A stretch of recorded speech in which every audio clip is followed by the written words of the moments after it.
और ये अंतर्राष्ट्रीय स्तर के वक्ता हैं। और इनकी राम कथा सुनने के बाद ये ऐसा फील होता है कि जैसे इंसान भगवान के भक्ति में लीन हो गया है। और इसी आज के समय में विचारों का समाज में होना बहुत ज़रूरी है, क्योंकि राम का जीवन जो वैदिक जीवन रहा है उनसे हमने प्रेरणा लेकर के आगे जो हमारी युवा पीढ़ी है और हम सब समाज के अंदर ये चाहते हैं। इलाहाबाद हाई कोर्ट के जस्टिस हमारे जस्टिस अरविंद सिंह सागवान और विनोद शर्मा जी। इस और कथावाचक कौन है? कथावाचक है कौन? कथावाचक हमारी अंजलि बहन अंजलि आर्य जी। ये कहाँ से राम कथा में किस तरीके की विचारधाराओं का प्रभावित किया है? ये हमारी यही लेकर के है, क्योंकि वैदिक जो विचारधारा राम श्री राम जी का चित्र है, जो चरित्र जीवन चरित्र है वो वेद के आधारित रहा है। उन्होंने सारा जीवन अपने लिए नहीं जनता के लिए जिया है, आदर्श जीवन जिया उन्होंने। और राम राज्य की स्थापना का मतलब क्या है?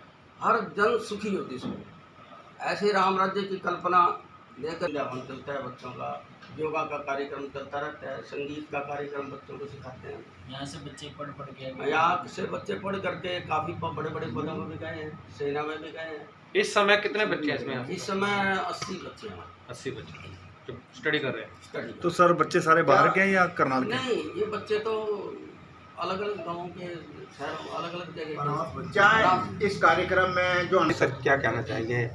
बच्चों की बात करें, पालन पोषण अनाथालय द्वारा किया जाता है, उसके बाद का उनका जीवन कैसे रहता है? पहले तो जो हमारे वैदिक श्री राम कथा महोत्सव उसके बारे में बताना चाहूँगा मैं। सबसे पहले मीडिया का धन्यवाद, क्योंकि मीडिया के बगैर कोई भी कार्य पूरा नहीं होता है। इन लोगों को साथ लेकर के चलना जरूरी होता है।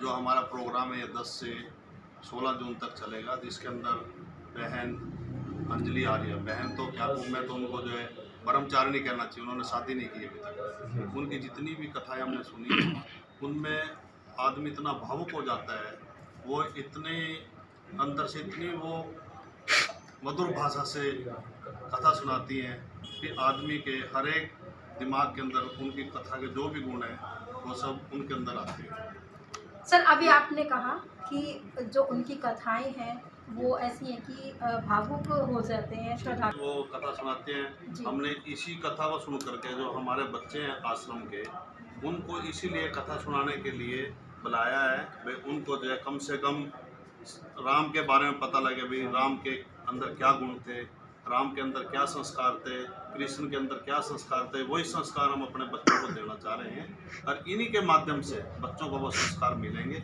हमारा यही उद्देश्य है कि बच्चों को अच्छे संस्कार मिले। तो सर अंत में क्या अपील करना चाहेंगे?